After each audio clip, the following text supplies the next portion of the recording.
pendengar setia Radio Klasik, Radio Berita Klasik dimanapun Anda berada. Pagi hari ini Anda bersama dengan saya, Dr. Suhanto Liau, dan istri Lululing. Kita bersama-sama akan mempelajari Alkitab sebagaimana kita sudah bertekad akan mempelajarinya dari Injil Matius hingga Kitab Wahyu. Satu hari, satu pasal, 1 jam. Dan hari ini kita sampai di surat Ibrani pasal yang ke-12. Surat Ibrani pasal yang ke-12. Nah, sebelum membaca serta membahasnya, mari kita berdoa terlebih dahulu. Bapa di sorga, kami mohon pimpinan-Mu, mohon berkat-Mu Tuhan. Untuk mempelajari firman-Mu, kami tahu ya dalam, tak terhingga, ya luas, tak terukur. Itulah firman-Mu Tuhan. Biarlah kami diberi akal budi yang cukup untuk mengertinya. Biarlah kami dituntun untuk memahaminya Tuhan. Kami mohon padamu, dalam nama Tuhan Yesus Kristus kami mohon. Amin. Untuk pendengar yang kami kasih dalam Yesus Kristus, dengan yang kami membacakannya pasal 12 hanya ada 29 ayat, silakan. Demikian bunyi firman Tuhan ayat 1. Karena kita mempunyai banyak saksi bagaikan awan yang mengelilingi kita, marilah kita menanggalkan semua beban dan dosa yang begitu menderintangi kita, dan berlomba dengan tekun dalam perlombaan yang diwajibkan bagi kita. Marilah kita melakukannya dengan mata yang tertuju kepada Yesus yang memimpin kita dalam iman dan yang membawa iman kita itu kepada kesempurnaan, yang dengan mengabaikan kehinaan tekun memikul salib, ganti sukacita yang disediakan bagi Dia yang sekarang duduk di sebelah kanan tata Allah. Ingatlah selalu akan Dia yang tekun menanggung bantahan yang sehebat itu terhadap dirinya dari pihak orang-orang berdosa, supaya jangan kamu menjadi lemah dan putus asa. Dalam pergumulan kamu melawan dosa, kamu belum sampai mencucurkan darah. Dan sudah lupakah kamu akan nasihat yang berbicara kepada kamu seperti kepada anak-anak? Hai anakku, janganlah anggap enteng didikan Tuhan, dan janganlah putus asa apabila engkau diperingatkannya. Karena Tuhan menghajar orang yang dikasihinya, dan Ia menyesa orang yang diakuinya sebagai anak. Jika kamu harus menanggung ganjaran, Allah memperlakukan kamu seperti anak. Di manakah terdapat anak yang tidak dihajar oleh ayahnya? Tetapi jikalau kamu bebas dari ganjaran yang harus diderita setiap orang, maka kamu bukanlah anak, tetapi anak-anak gampang. Selanjutnya, dari ayah kita yang sebenarnya kita beroleh ganjaran, dan mereka kita hormati. Kalau demikian, bukankah kita harus lebih taat kepada Bapa segala roh, supaya kita boleh hidup? Sebab mereka mendidik kita dalam waktu yang pendek sesuai dengan apa yang mereka anggap baik. Tetapi Dia menghajar kita untuk kebaikan kita, supaya kita beroleh bagian dalam kekudusannya. Memang tiap-tiap ganjaran pada waktu ia diberikan tidak mendatangkan sukacita, tetapi duka cita. Tetapi kemudian ia menghasilkan buah kebenaran yang memberikan damai kepada mereka yang dilatih olehnya. Sebab itu kuatkanlah tangan yang lemah dan lutut yang goyah, dan luruskanlah jalan bagi kakimu, sehingga yang pincang jangan terpelecok, tetapi menjadi sembuh. Berusahalah hidup damai dengan semua orang, dan kejarlah kekudusan, sebab tanpa kekudusan tidak seorang pun akan melihat Tuhan. Jagalah supaya jangan ada seorang pun menjauhkan diri dari kasih karunia Allah, agar jangan tumbuh akar yang pahit, yang menimbulkan kerusuhan dan yang mencemarkan banyak orang. Janganlah ada orang yang menjadi cabul atau yang mempunyai nafsu yang rendah seperti Esau, yang menjual hak kesulungannya untuk sepiring makanan. Sebab kamu tahu bahwa kemudian ketika ia hendak menerima berkat itu, ia ditolak. Sebab ia tidak beroleh kesempatan untuk memperbaiki kesalahannya, sekalipun ia mencarinya dengan mencucurkan air mata. Sebab kamu tidak datang kepada gunung yang dapat disentuh dan api yang menyala-nyala, kepada kekelaman, kegelapan dan angin badai, kepada bunyi sangkakala dan bunyi suara yang membuat mereka yang mendengarnya memohon, supaya jangan lagi berbicara kepada mereka, sebab mereka tidak tahan mendengar perintah ini. Bahkan jika binatang pun yang menyentuh gunung, ia harus dilempari dengan batu. Dan sangat mengerikan pemandangan itu, sehingga Musa berkata, aku sangat ketakutan dan sangat gemetar. Tetapi kamu sudah datang ke Bukit Sion, ke kota Allah yang hidup, Yerusalem surgawi, dan kepada beribu-ribu malaikat, suatu kumpulan yang meriah, dan kepada jemaat anak-anak sulung yang namanya terdaftar di surga, dan kepada Allah yang menghakimi semua orang, dan kepada roh-roh orang-orang benar yang telah menjadi sempurna, dan kepada Yesus pengantara perjanjian baru, dan kepada darah pemercikan yang berbicara lebih kuat daripada darah Habel. Jagalah supaya kamu jangan menolak Dia yang berfirman, sebab jikalau mereka yang menolak Dia yang menyampaikan firman Allah di bumi tidak luput, apalagi kita, jika kita berpaling dari Dia yang berbicara dari sorga. Waktu itu suaranya mengoncangkan bumi, tetapi sekarang ia memberikan janji, satu kali lagi aku akan menggoncangkan bukan hanya bumi saja, melainkan langit juga. Ungkapan satu kali lagi menunjukkan kepada perubahan pada apa yang dapat digoncangkan, karena ia dijadikan supaya tinggal tetap apa yang tidak tergoncangkan. Jadi karena kita menerima kerajaan yang tidak tergoncangkan, marilah kita mengucap syukur dan beribadah kepada Allah menurut cara yang berkenan kepadanya, dengan hormat dan takut, sebab Allah kita adalah api yang menghanguskan. Oke, pendengar yang kami kasih dalam Yesus Kristus, Ibrani pasal yang ke-12, setelah di pasal 11 sederetan pahlawan-pahlawan iman didaftar, di-list. Sekarang penulisnya yang saya yakini adalah Rasul Paulus berkata, kita mempunyai banyak saksi. Ya, malaikat-malaikat di surga mengamati kita. Iblis juga melihat, mengamati kita juga, mencari siapa yang bisa disesatkannya dan ditariknya. Dan orang-orang kudus perjanjian lama yang sudah bangkit bersama Yesus Kristus itu menjadi saksi juga, mengamati. Sedangkan di bumi, banyak juga orang melihat kita, menyaksikan kita, tetangga kita dan teman-teman kita, semuanya menyaksikan kita, apa yang kita lakukan, apa yang terjadi pada kita, dan lain sebagainya.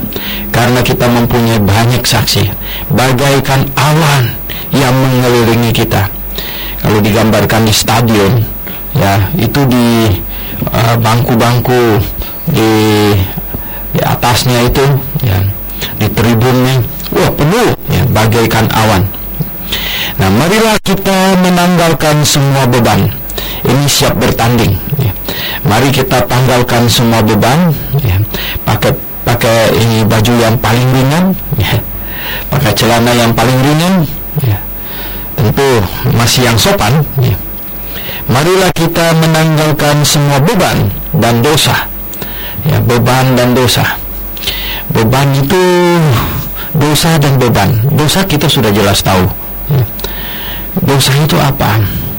Dosa itu adalah sesuatu yang, ya, pelanggaran-pelanggaran. Lalu beban itu apa? Nah, beban bisa berupa sesuatu yang, ya, tidak berdosa, tetapi itu sesuatu beban. Ya, misalnya apa? gaya hidup ya yang katakanlah gaya hidup boros, itu beban gitu ya. Karena gaya hidup boros itu memerlukan pembiayaan yang besar. Ya, kalau cari uangnya tidak kenceng, makainya kenceng karena kebiasaan, itu kebebanan gitu. Nah, dosa kita sudah tahu, itu berzina itu dosa, ya. Omong kotor itu dosa, ya. Kita tahu. Dan beban adalah sesuatu yang membuat kita nggak bisa kencang jalannya, membuat kita tidak bisa maju. Itu beban, ya. Saya katakan tadi salah satunya gaya hidup, ya. Terus kebiasaan malas, ya. Kebiasaan, ada banyak kebiasaan yang membebani hidup kita, dan kita menjadi tidak efektif performanya kita di dalam melayani Tuhan, di dalam kita bersaksi bagi Tuhan. Nah, belum lagi ada ini, ya, misalnya suami istri yang tidak harmonis, ya, itu sebuah beban yang repot, ya. Dan ya, ada banyak kebiasaan buruk yang dimiliki oleh baik suami ataupun istri. Itu bisa menjadi beban yang sangat menarik kita, menyebabkan kita tidak bisa berkembang atau maju di dalam pelayanan, di dalam perlombaan iman kita. Karena di sini katanya, tanggalkan semua beban dan dosa yang begitu merintangi kita, dan berlomba dengan tekun dalam perlombaan yang diwajibkan kita. Kita perlu berlomba dengan tekun. Nah, pendengar yang saya kasih dalam Yesus Kristus, setiap orang Kristen, sejak Anda diselamatkan, Anda masuk ke dalam sebuah perlombaan iman kita harus maju, harus bertumbuh. Kita berlomba untuk bertumbuh. Iman kita harus makin hari makin bertumbuh. Kalau bicara iman bertumbuh, maka berarti pertumbuhan pengertian didahului. Mengenal kebenaran, itu melalui mempelajari firman Tuhan. Karena iman terdiri dari 3 hal. Ya, komposisi iman itu pengetahuan, perasaan, dan kehendak. Nah, 3-tiganya harus bertumbuh dengan baik, barulah iman itu bertumbuh. Jadi didahului dengan pengetahuan, jangan didahului dengan perasaan. Jadi pengertian yang benar. Nah, sudah ada pengertian yang benar, barulah ada pertumbuhan perasaan dan ada pertumbuhan kehendak. Ya. Jadi kita harus melakukannya dengan mata yang tertuju kepada Tuhan, dengan tekun, ya. Orang Kristen masuk ke dalam pertandingan imannya harus bertumbuh. Selain itu juga kita harus mengusahakan karakter yang kudus untuk mengimbangi hati kita yang kudus dan posisi kita yang kudus. Maka kita harus membentuk karakter yang kudus. Nah, itu pertandingan kita supaya iman kita bertumbuh, karakter yang kudus terbentuk, dan juga supaya kita bisa membawa jiwa kepada Tuhan, melakukan hal-hal yang positif bagi jemaat Tuhan yang adalah tubuhnya. Jadi pendengar yang saya kasih dalam Yesus Kristus, coba iman bertumbuh, karakternya makin hari makin kudus. Iman bertumbuh, karakternya makin kudus, dan memenangkan jiwa dan melakukan hal-hal yang positif bagi jemaat yang adalah tubuh Yesus Kristus. Sungguh luar biasa, ya. Kalau orang Kristen menyadarikan hal ini, coba Anda mau bertumbuh, tapi nggak tahu bertumbuh bagaimana. Bagaimana itu? Mau bertumbuh bagaimana? Dia tidak tahu apanya yang mau bertumbuhkan. Jadi pengetahuan akan kebenaran harus bertambah, baru namanya iman bertumbuh. Dan kemudian ini karakter harus makin hari makin kudus. Karakter harus makin hari makin kudus. Omongan kita makin hari makin kudus. pikiran kita makin hari makin kudus. Dan kemudian kita harus memenangkan jiwa, memberitakan Injil, memenangkan jiwa. Dan tentu kita harus melakukan hal-hal yang positif, hal-hal yang baik bagi jemaat yang adalah tubuh Yesus Kristus. Kalau engkau mengasihi Tuhan, engkau mengasihi apa? Teriak-teriak di jalan, saya mengasihi Tuhan, begitu. Oh, bukan yang begitu. Kalau engkau mengasihi Tuhan, engkau mengasihi tubuhnya. Apa itu tubuhnya? Jemaat lokal adalah tubuhnya. Lakukanlah hal-hal yang positif, yang sifatnya adalah memberikan hal-hal yang benar, hal-hal yang bisa membuat jemaat bertumbuh, hal-hal yang bisa mendatangkan positif, hal yang positif bagi jemaat. Nah, itu kita mengasihi Tuhan. Marilah kita melakukannya dengan mata yang tertuju kepada Yesus. Ya, jangan tertuju kepada yang lain. Ya. Jangan berlari di stadion sambil memandang kepada penonton di tribun. Ya. Kita memandang tertuju kepada Yesus Kristus yang memimpin kita dalam iman. Ya. Yesus Kristus yang memimpin kita dalam iman. Ya. Dan yang membawa iman kita itu kepada kesempurnaan. Ya, dialah yang memimpin kita, dan dia yang menuntun kita, iman kita supaya menuju kepada kesempurnaan. Nah, pendengar yang saya kasih dalam Yesus Kristus, di bahasa Inggris Yesus ini adalah the finisher of our faith. Jadi yang menyempurnakan, menyelesaikan iman kita. Nah, banyak Calvinis selalu menyerahkan pertumbuhan imannya kepada Tuhan Yesus. Jadi kalau imannya tidak bertumbuh, Tuhan Yesus yang salah gitu. Jangan begitu ya. Bukan. Ya, dia ini ya, dia menyelesaikan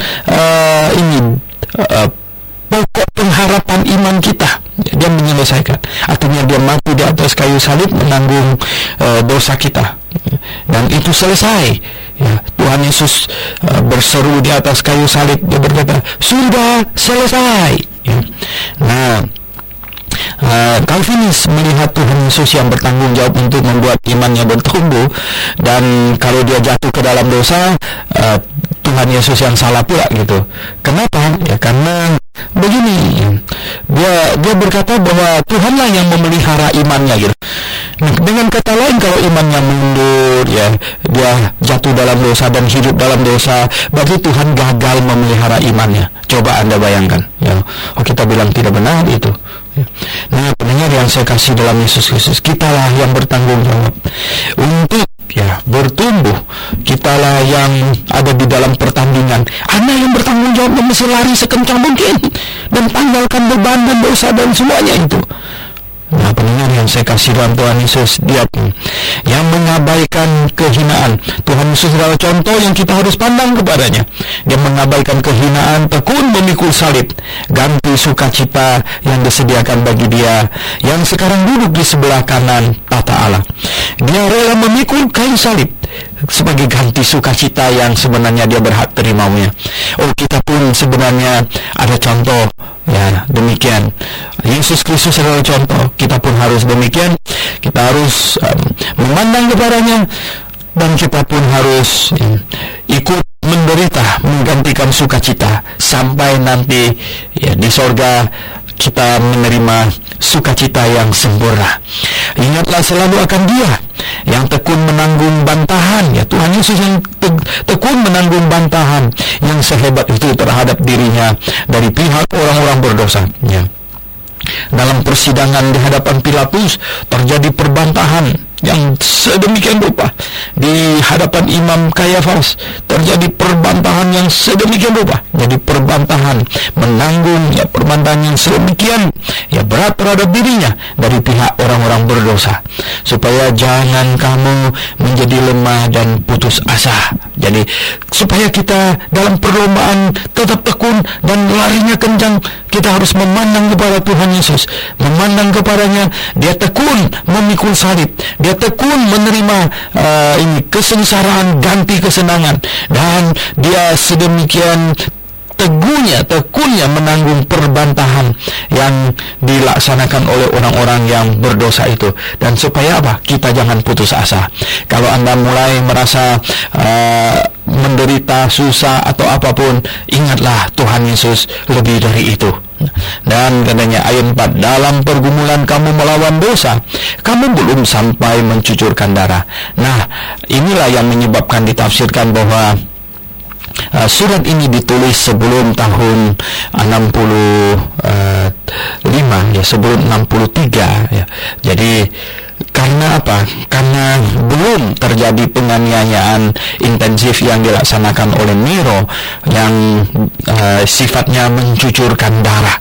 Nah, di sini dikatakan kamu belum sampai mencucurkan darah.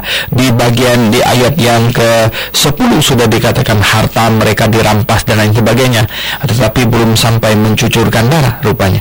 Ayat 5, dan sudah lupakah kamu akan nasihat yang berbicara kepada kamu seperti kepada anak-anak? Hai anakku, janganlah anggap enteng didikan Tuhan, dan janganlah putus asa apabila engkau diperingatkannya, karena Tuhan menghajar orang yang dikasihinya, dan ia menyisa orang yang diakuinya sebagai anak. Dengar yang saya kasih dalam Yesus Kristus, kalau anak Tuhan mengalami kesusahan, artinya Tuhan mengizinkan kesusahan menimpa kita, adalah supaya kita nanti akan menerima mahkota yang lebih mulia. Oh, benar yang saya kasih dalam Yesus Kristus ya. Semakin banyak kesusahan yang kita akan alami, yang kita bisa alami di muka bumi ini, itu akan diganti dengan upah yang semakin besar. Itu akan diganti dengan kemuliaan yang lebih. Oleh sebab itu, pendengar yang saya kasih dalam Yesus Kristus, kalau engkau punya kesempatan untuk menderita bagi Tuhan Yesus, itu harus dilihat sebagai satu kasih karunia. Itu harus dilihat sebagai sebuah kesempatan untuk menukarkan kesusahan itu dengan kemuliaan yang dijanjikan. Pendengar yang saya kasih dalam Yesus Kristus, orang Kristen tidak melihat itu sebagai kesempatan, karena banyak hamba Tuhan tidak mengajarkan Alkitab hingga tuntas, memberitahukan bahwa orang Kristen yang masuk surga tidak semuanya menerima kemuliaan yang sama. Ada kemuliaan yang lebih. Itu dituliskan di dalam Matius pasal 5 ayat 19. Dan yang dihukum di neraka, mereka yang tidak percaya kepada Tuhan Yesus, yang dihukum di neraka, tidak dihukum dengan hukuman yang sama semuanya. Hukumannya berbeda. Itu ditulis di dalam Markus pasal 12 ayat 40. Nah, pendengar yang saya kasih dalam Yesus Kristus, itulah sebabnya ketika kita mempunyai kesempatan untuk menderita bagi Tuhan karena kebenaran, bukan karena curi ayam tentu, karena kebenaran, bukan penderitaan yang disebabkan oleh ketidakbijaksanaan kita, oleh karena kita tidak perhitungan maka sekarang kita susah gitu ya. Dan kita pakai uang pada waktu muda dengan tidak perhitungan dan lain sebagainya, sekarang kita susah, bukan. Tetapi menderita karena kebenaran. Maka setiap penderitaan itu adalah kesempatan bagi kita untuk memperoleh kemuliaan yang lebih dan lebih lagi. Nah, kalau kita adalah anak, maka kita diizinkan untuk mengalami semua itu, untuk mendidik kita supaya kita menjadi kuat, menjadi tekun, supaya kita menjadi anak yang tahan, menjadi anak yang berbakti, menjadi anak yang baik. Sebab ya di sini dikatakan ya, kalau jika kamu harus menanggung ganjaran, ya Allah memperlakukan kamu seperti anak. Ya, kalau kamu menanggung ganjaran Allah memperlakukan kamu sebagai anak. Di manakah terdapat anak yang tidak dihajar oleh ayahnya, yang menginginkan dia menjadi orang baik? Ya pasti ya. Nah, pendengar yang saya kasih dalam Yesus Kristus, demikian juga lah kalau kita menanggung kesusahan yang diizinkan oleh Allah, maka kita diakui sebagai anak. Tetapi jikalau kamu bebas dari ganjaran, kalau tidak dapat ganjaran apa-apa ya, katanya, dan kalau kita salah, kita harus menerima hukuman. Seorang anak harus berani menanggung hukuman. Oleh sebab itu jemaat, kalau Anda melakukan kesalahan dan ditegur, harus bertobat. ya, harus bertobat. Jangan lari ya, dari kenyataan, dari dosa. Akui itu, minta maaf, dan ya tentu ya memperbaikinya. Maka ya, jemaat akan mengampuni. Kalau tidak, Anda akan dikeluarkan, Anda akan diusir ya dari jemaat. Nah, pendengar yang saya kasih dalam Yesus Kristus, baru 1 minggu yang lalu ya, di jemaat Grafe, salah satu jemaat kita umumkan sudah dikeluarkan dari anggota jemaat ya, karena tidak mau bertobat. Nah, pendengar yang saya kasih dalam Yesus Kristus, begitulah ya gereja yang benar harus bertindak.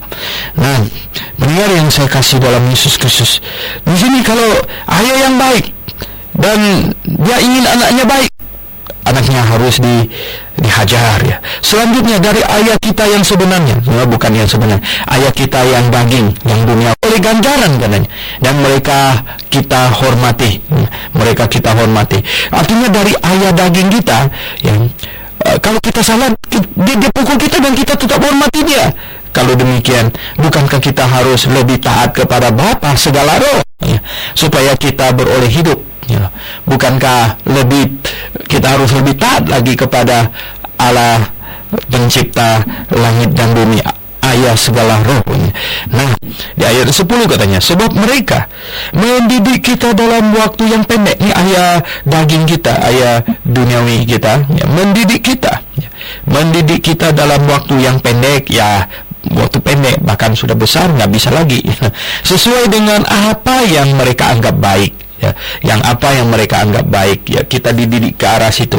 Tetapi dia menghajar kita untuk kebaikan kita ya, jadi menghajar kita demi kebaikan supaya kita beroleh bagian dalam kekudusannya. Sedangkan Yesus Kristus Allah ya membiarkan ya, ini mungkin penganiayaan menimpa kita supaya kita beroleh bagian dalam kekudusannya, supaya kita makin kudus.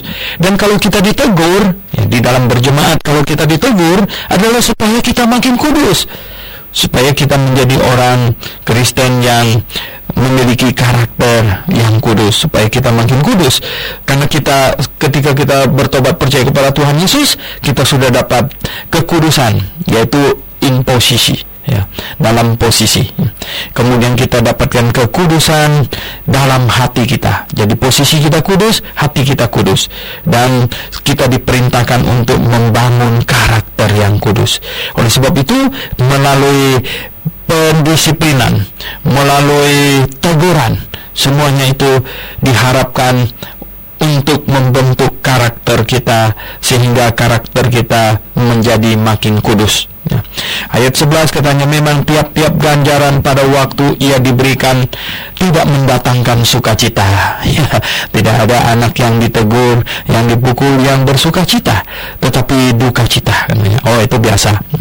Nah, tetapi kemudian ia menghasilkan buah kebenaran. Nah, belakangan ya akan menjadi anak yang baik gitu ya. Anak yang baik itu adalah hasil didikan ayah ya, yang memberikan damai kepada mereka yang dilatih olehnya, yang memberikan damai kepada mereka yang dilatihnya. Ya. Sebab itu, kuatkanlah tangan yang lemah dan ya, lutut yang goyah. Nah, tangan yang lemah, yang gemetaran, lutut yang goyah, kita kuatkan. Mari kita berlomba. Kita sesuai dengan himbauan di ayat yang 1. Mari kita maju. Mari kita maju di dalam Tuhan. Mari kita tanggalkan semua beban. Ya, tangannya jangan lemah, lututnya jangan goyang lagi gitu ya. Dan katanya harus luruskanlah jalan bagi kakimu ya, jalan yang lurus ya, lari yang kencang ya, sehingga yang pincang jangan terpelecok ya, tetapi menjadi sembuh ya. Jangan jalan terpincang-pincang. Mari di dalam iman, tentu maksudnya di dalam iman kita jalan yang lurus, dan kita jalan yang tegak, dan kita jalan yang cepat ya. Pertumbuhan pertumbuhan iman kita. Nah, pendengar yang saya kasih dalam Yesus Kristus, ya, inilah yang diharapkan oleh penulis ini kepada orang yang menerima surat ini, orang yang dia maksudkan sudah diselamatkan, sekarang harus bertumbuh di dalam iman, dan dia sudah menuliskan banyak di pasal-pasal yang lalu, dan dia berkata bahwa mari kita adalah orang yang bertanding. Orang Kristen itu menerima pertandingan yang diwajibkan, dan kita harus menjadi orang Kristen yang berjalan dengan lurus, tegak, dan tangan kita tidak boleh lemah, lutut kita tidak boleh goyah. Nah, jangan sampai kita terpelecok, katanya, terpelecok. Nah, mendengar yang saya kasih dalam Yesus Kristus, kemudian di ayat yang ke-14 katanya, berusahalah hidup damai dengan semua orang, dan ya, kejarlah kekudusan. Hidup damai dengan semua orang. Nah, pendengar yang saya kasih dalam Yesus Kristus, dalam surat Roma, Rasul Paulus berkata, jikalau hal itu tergantung padamu, berdamailah dengan semua orang. Jikalau tergantung kepada kita. Dan tetapi kadang-kadang situasi di masyarakat bukan tergantung kepada kita. Kita mau hidup damai, orang lain pula yang nggak damai-damainya, ya. Jadi suasananya betul-betul suasana yang ya tidak ada kedamaian. Tetapi kalau itu tergantung kepada kita, maka kita harus ya memilih hidup damai. Oleh sebab itu, orang Kristen seharusnya bukanlah troublemaker, ya. Orang Kristen itu harus bukan pembuat masalah. Orang Kristen adalah orang yang hidup damai dengan semua orang, dengan tetangga kita. Nah, pendengar yang saya kasih dalam Yesus Kristus, kadang ya tetangga kita merepotkan kita, ya, ya. Nah, saya punya tetangga kadang-kadang ya, Anda bisa bayangkan ya, ada bengkel tetangga kita. Dia mau bikin pagar, ya, tapi dia nggak mau tutup bengkelnya, mungkin pemasukan sehari dia nggak mau hilang. Dia bikin pagarnya, las segala macam itu ya, dari jam 8 malam sampai jam 4 pagi. Wah, Anda bisa bayangkan, you know. Nah, pendengar yang saya kasih dalam Yesus, jadi tetangganya dia pikir nggak usah tidur, ya, karena rumahnya nggak di situ. Dia pulang ke rumahnya tidur, dan dia borongkan orang kerja dari jam 8 malam sampai jam 4 pagi. Nah, pendengar yang saya kasih dalam Yesus Kristus, itu pun ya kita berdoa, ya. Kenapa di dunia ada orang yang begitu egois? Anda bisa bayangkan, ya. Di dunia dia perlu tidur, orang lain nggak perlu tidur gitu. Kenapa di dunia ada orang yang begitu egois? Nah, pendengar yang saya kasih dalam Tuhan Yesus, berusahalah hidup ya damai dengan semua orang, dan kejarlah kekudusan, ya. Kejarlah kekudusan, ya. Ya, itu yang kita usahakan, karena kita memandang kepada Tuhan Yesus. Oh, kalau kita memandang sekeliling, kita bisa kelahi dengan semua orang, ya. Kita bisa ribut dengan semua orang, tetapi kita memandang kepada Tuhan Yesus.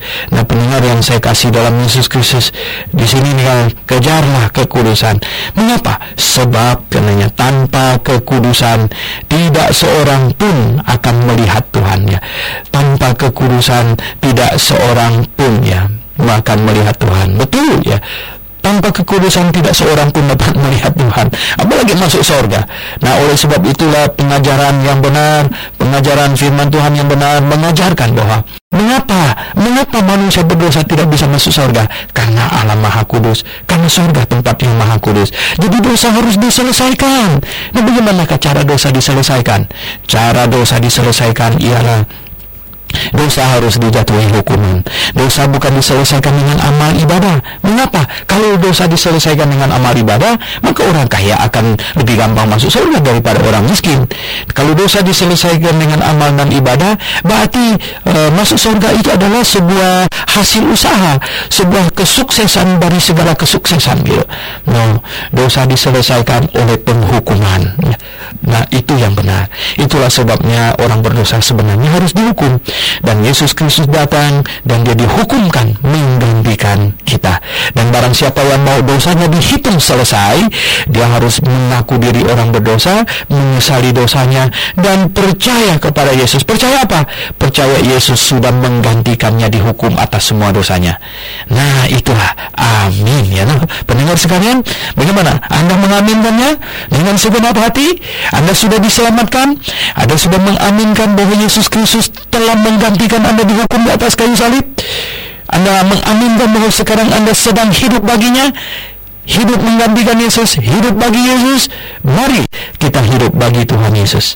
Nah, di ayat yang ke-15 berkata, ya, jagalah supaya jangan ada seorang pun ya menjauhkan diri dari kasih karunia. Nah, ini mulai peringatan ini ya, peringatan untuk mereka yang one save always save ini. Jagalah supaya jangan ada seorang pun menjauhkan diri dari kasih karunia Allah, agar jangan tumbuh akar yang pahit yang menimbulkan kerusuhan dan yang mencemarkan banyak orang. Jangan menjauhkan diri dari kasih karunia. Rupanya Tuhan yang pelihara iman saya. Yang benar. Gitu. Nggak ada macam begitu ya. Jadi kalau kamu Tuhan yang pelihara, jadi iman kamu lemah, Tuhan yang salah gitu ya. Dan apalagi jatuh ke dalam dosa, Tuhan yang salah nggak jaga kamu gitu. Enggak. Tidak ada yang macam begitu. Nah, pendengar yang saya kasih dalam Yesus Kristus di sini ya, janganlah ada orang yang menjadi cabul atau yang mempunyai nafsu yang rendah seperti Esau ya. Dan ya, ini semuanya itu kalau iman kita makin lemah ya bisa cabul ya. Dan kemudian yang lebih repot lagi itu adalah ini tidak menghargai kasih karunia ya. Tidak menghargai kasih karunia seperti Esau. Esau tidak menghargai hak kesulungannya ya. Esau tidak rindu akan perkara rohani. Esau tidak menghargai perkara rohani ya. Dia tidak memandang pada perkara rohani. Tetapi Yakub justru yang sangat merindukannya. Yakub justru yang sangat mengharapkannya. Dan ketika Esau pulang dari berburu, katanya sangat capek dan haus dan lapar dan menginginkan kacang merahnya, itu Yakub ya. Mendengar yang saya kasih dalam Yesus Kristus ya, Yakub memanfaatkan kesempatannya dan berkata, jual dulu hak kesulunganmu kepadaku, baru aku kasihkan kepadamu ini kacang ini. Esau bilang, apa untuk apa bagiku itu hak kesulungan, ya. Besok aku mati ya. Nah, pendengar yang saya kasih dalam Yesus Kristus, akhirnya terjadilah transaksi dan kemudian Esau coba-coba mau membatalkan transaksi. Mana boleh gitu. Kemudian dia mau diberkati lagi sebagai yang sulung, mana bisa, Anda kan sudah transaksi dulu ya. Nah, pendengar yang saya kasih dalam Yesus Kristus, janganlah Anda menjadi orang yang tidak memperhatikan perkara rohani. Janganlah Anda menjadi orang yang tidak menghargai perkara rohani. Yang ada di otak, yang ada di pikiran itu hanya materi, hanya duit dan harta, materi duniawi semuanya. Oh, jangan ya, jangan. Mari kita beri tempat di dalam hati kita itu untuk perkara rohani ya, perkara rohani. Artinya jangan punya nafsu yang rendah seperti Esau, sebab kamu tahu katanya bahwa kemudian ketika ia hendak menerima berkat itu ia ditolak ya masalahnya sudah dijual ya, bagaimana ya. Nah, ditolak katanya sebab ia tidak beroleh kesempatan untuk memperbaiki kesalahannya ya, tidak ada kesempatan untuk memperbaiki kesalahannya, sekalipun ia mencarinya dengan mencucurkan air mata, sekalipun ia mencarinya dengan mencucurkan air mata, dia tidak berhak untuk menerima itu lagi. Nah, pendengar yang saya kasih dalam Yesus Kristus, jangan kita memiliki nafsu seperti Esau. Jangan kita mengarahkan pandangan kita hanya kepada kacang merah. Jangan. Kacang merah ini tanda petik ini ya bisa berupa banyak hal ya, pendengar yang saya kasih dalam Tuhan. Nah, kemudian di ayat yang ke-18 ya. Di ayat yang ke-18 di sini dia katanya, sebab kamu tidak datang kepada gunung yang yang dapat disentuh, ya, dan api yang menyala-nyala. Bukan gunung Sinai. Kamu bukan datang kepada gunung Sinai dan api yang menyala-nyala di situ. Kepada ini kekelaman, kegelapan dan angin badai. Karena waktu Tuhan berbicara kepada bangsa Yahudi, gunung Sinai disuruh dikuduskan, gunung Sinai dipagar, dan binatang pun tidak boleh menyentuhnya, harus mati. Nah, bagi manusia, dengan suasana yang sedemikian dahsyatnya, ya, sungguh mengerikan, ya. Nah, bunyi-bunyi sangkakala dan bunyi suara yang membuat mereka yang mendengarnya memohon supaya jangan lagi berbicara kepada mereka. Ya, pendengar yang saya kasih dalam Yesus Kristus, ya. Orang Yahudi pernah mendengar suara Tuhan dan mereka gemetaran, ya. Dan mereka bilang, Tuhan jangan ngomong langsung lagi kepada kami, ya. Udah ngomong sama Musa aja, ntar Musa kasih tahu kami, katanya. Begitulah, ya. Nah, itulah sebabnya Tuhan berkata, ya, nanti akan datang, ya, seorang nabi yang kepadanya kamu harus dengarkan. Maksudnya tentu adalah Tuhan Yesus, ya, anak Allah. Dia akan datang menjadi manusia, berbicara kepada manusia. Nah, pendengar yang saya kasih dalam Yesus Kristus, di sini katanya mereka sampai mohon, ya, jangan berbicara lagi kepada mereka dan omong aja sama Musa, katanya. Nah, pendengar yang saya kasih dalam Yesus Kristus, di sini penulisnya ingin memberikan kita gambaran apa? Gambaran bahwa, ya, ini ada gunung Sinai ini. Nah, sebab mereka tidak tahan mendengar, katanya, perintah ini. Mereka tidak tahan mendengar perintah. Bahkan jika binatang pun yang menyentuh gunung, ya, ia harus dilempari dengan batu. Dan sangat mengerikan, ya, pemandangan itu sangat mengerikan. Oh, pendengar yang saya kasih dalam Yesus Kristus, ya, ini bukan pemandangan yang enteng-enteng, ini mengerikan, katanya. Saat itu sampai orang Yahudi ketakutan semuanya. Oh, pendengar yang saya kasih dalam Tuhan Yesus, celakalah orang berdosa. Banyak orang berdosa berpikir dia bisa datang kepada Allah dengan dosanya. Banyak orang berdosa diajarkan pengajaran yang salah yang katanya diilhami Allah, padahal Allah tidak mengilhami yang demikian itu. Bahwa dia bisa datang kepada Allah dengan membawa amalnya yang secuil, yang dia sangka amalnya sudah banyak, gitu, ya, untuk datang kepada Allah yang Maha Kudus, padahal dia berdosa. Nah, pendengar yang saya kasih dalam Tuhan Yesus, itu tidak mungkin, ya. Tidak mungkin manusia menghampiri Allah yang Maha Kudus. Nah, dengan ini amalnya. Bagaimana manusia mengandalkan amalnya datang kepada Tuhan? Mana kita tahu amal kita sudah cukup? Amal itu dihitung per kilo, apa per kubik, apa per liter, ya. Bagaimana kita tahu amal kita sudah cukup? Bagaimana kita tahu amal kita lebih banyak dari dosa kita? Kalau berzina itu dosanya itu adalah hitung per liter, per kubik, per kilo, atau per apa gitu. Nah, pendengar yang saya kasih dalam Tuhan Yesus, tidak, ya, tidak. Dosa harus dihukum. Dosa sekecil apapun juga harus dihukum, ya. Upah dosa ialah maut. Dosa harus dihukum, dan hukumannya adalah hukuman mati. Nah, itulah sebabnya Tuhan Yesus datang. Tuhan Yesus datang dan Tuhan Yesus dihukumkan di atas kayu salib menanggung dosa seisi dunia. Dan barang siapa yang mau hitung dosanya selesai dihukum, maka berlutut di hadapan Tuhan Yesus, mengucap syukur kepadanya, mengaku diri orang berdosa dan berkata, Tuhan Yesus, Engkau dihukumkan di atas kayu salib menanggung semua dosaku, dan dosaku selesai di sana karena Engkau berseru sudah selesai.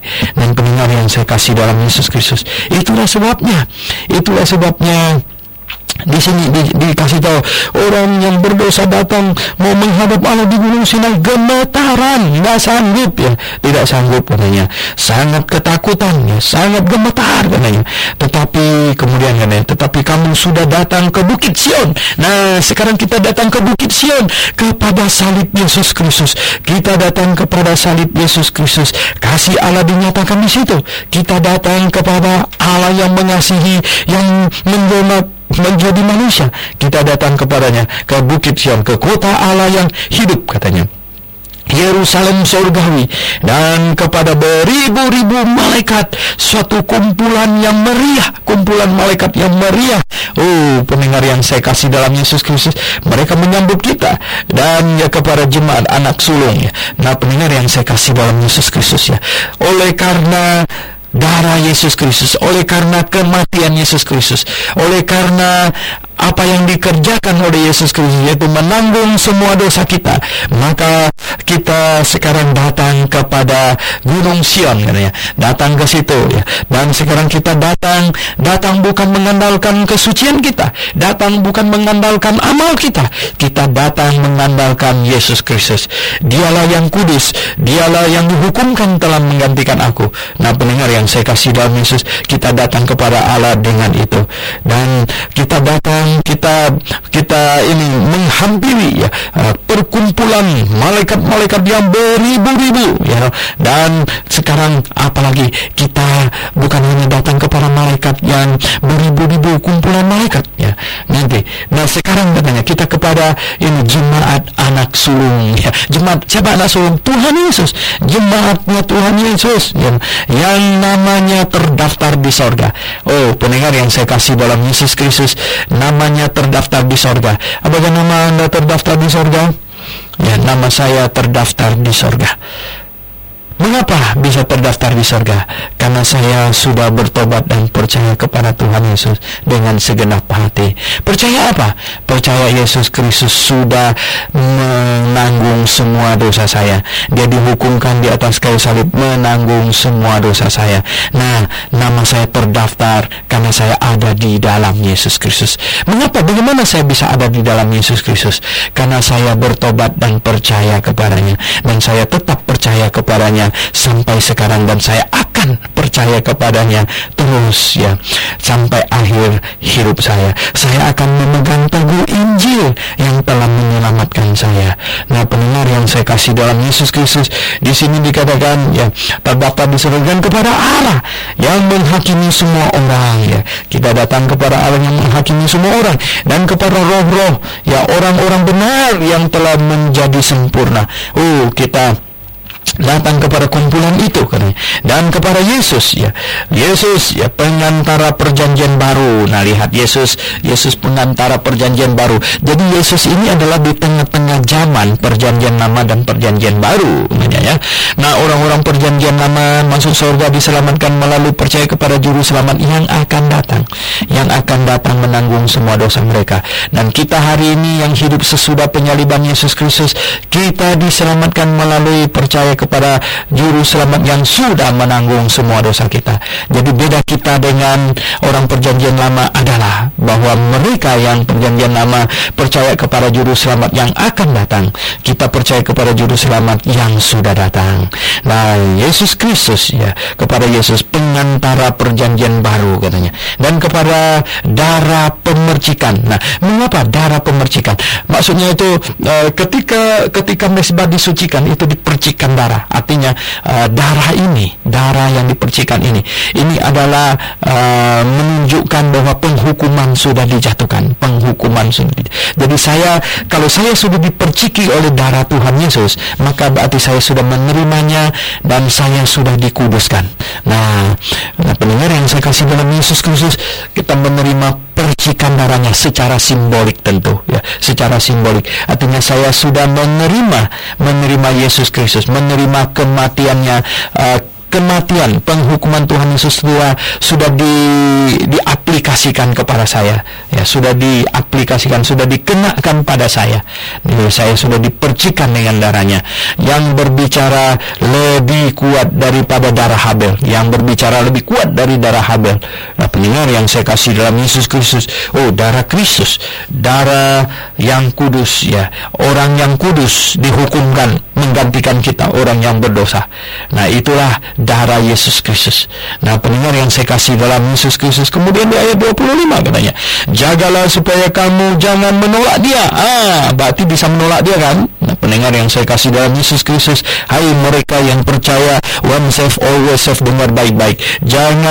Jagalah supaya kamu jangan menolak dia. Oh, enggak katanya, kami enggak akan menolak dia karena Yesus yang jaga kami. Nah, itu gimana? Di sini jagalah supaya kamu jangan menolak dia. Jagalah supaya kamu jangan menolak Yesus Kristus. Kok bolak-balik begitu? Yesus jaga saya supaya saya tidak menolak dia. Di sini diperingatkan, jagalah supaya kamu jangan menolak dia ya, yang berfirman katanya.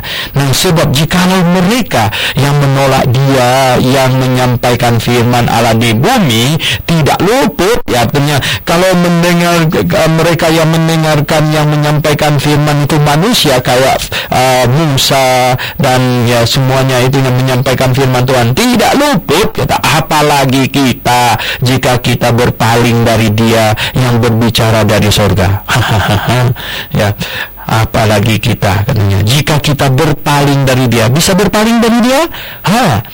Bisa berpaling dari Dia? Kalau tidak bisa, ayat ini dihapus, nggak usah. Itu peringatan bodoh gitu.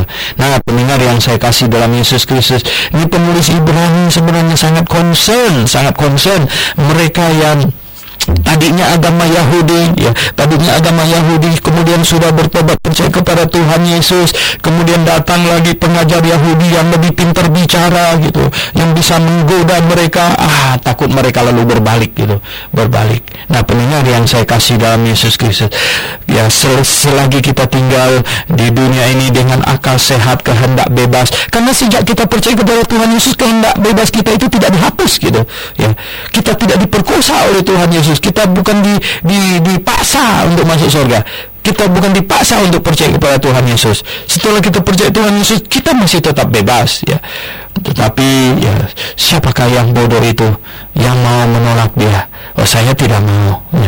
Siapakah yang bodoh itu, ya, yang mau ini, yang katanya di sini berpaling dari Dia? Saya tidak mau. Tetapi bukan tidak bisa. Saya tidak mau berpaling dari Dia. Kalau ini diperingatkan, berarti bisa. Hanya saya tidak mau. Ya, saya tidak mau menolak Dia. Saya tidak mau berpaling dari Dia. Nah, pendengar yang saya kasih dalam Yesus Kristus, di ayat yang kedua, waktu itu ya suaranya menggoncangkan bumi, ya. Suaranya menggoncangkan bumi, tetapi sekarang Ia memberikan janji, satu kali lagi aku akan menggoncangkan bukan hanya bumi saja, melainkan langit juga, ya. Satu kali lagi katanya, satu kali lagi. Nah, pendengar yang saya kasih dalam Yesus Kristus, ya, itu tertulis di Hagai, ya, di Hagai pasal 2 itu, ya. Tuhan akan menggoncangkan bukan hanya bumi saja, melainkan langit juga katanya. Nah, ungkapan satu kali lagi menunjukkan pernah digoncang, ya, dan sekarang akan digoncang lagi, dan juga menunjukkan kepada ini, ya, ini perubahan, ya. Menggoncangnya lebih dahsyat ini, ya. Menggoncang lebih dahsyat lagi, ya. Menunjukkan ya perubahan pada apa yang dapat digoncang lagi ini, ya. Digoncang karena ia dijadikan supaya tinggal tetap apa yang tidak tergoncangkan ini, ya. Nah, satu kali lagi ini, nah, menunjukkan kepada perubahan pada apa yang dapat digoncangkan, karena ia dijadikan supaya tinggal tetap apa yang tidak tergoncangkan. Jadi karena kita menerima kerajaan yang tidak tergoncangkan, kerajaan yang tidak tergoncangkan, ya, marilah kita mengucap syukur dan beribadah kepada Allah menurut cara yang berkenan kepadanya. Cara beribadah yang berkenan kepada Allah di zaman sekarang ini apa? Menyembahnya dengan hati kita, bukan dengan badan kita. Itulah sebabnya kita tidak perlu kiblat kemana-mana, karena kita menyembah dengan hati kita, ya. Oleh sebab itu kita tidak berkata mari kita angkat tangan kita menyembah Tuhan, ya. Itu salah. Itu berarti menyembah Tuhan dengan tangan, ya. Padahal tidak. Zaman sekarang adalah zaman kita menyembah Tuhan dengan hati kita, bukan dengan tangan kita. Nah, marilah kita mengucap syukur dan beribadah kepada Allah yang menurut cara yang berkenan kepadanya, dengan hormat dan takut, ya, dengan hormat dan takut. Oh, pendengar yang saya kasih dalam Yesus Kristus, dengan hormat dan takut, dengan kasih kepadanya, ya. Jangan sampai kita datang kepadanya dengan menghinakan kasih karunia. Jangan ada orang yang datang kepada Tuhan Yesus tidak mengasihi Tuhan Yesus, hanya mengharapkan berkat materinya saja. Kalau itu yang terjadi, ini orang durhaka, ya. Nah, sebab Allah kita adalah api yang menghanguskan. Perlu diingat, Allah kita itu api yang menghanguskan. menghanguskan. Oleh sebab itu kita perlu datang kepadanya dengan takut, ya. Datanglah kepadanya dengan takut, namun dengan hormat, dengan kasih, karena Dia adalah Allah yang menghanguskan. Nah, itulah sebabnya kita perlu, ya, kudus. Tanpa kekudusan tidak ada seorang pun dapat menghadap Allah. Dan kita kudus secara posisi di dalam Yesus Kristus. Kita kudus secara hati karena Roh Kudus tinggal di dalam hati kita. Dan marilah kita membangun karakter yang kudus supaya lengkaplah kekudusan kita. Marilah kita maju, kita membentuk karakter yang kudus di dalam diri kita. Marilah kita berlomba sambil disaksikan oleh saksi kita yang banyaknya seperti awan itu.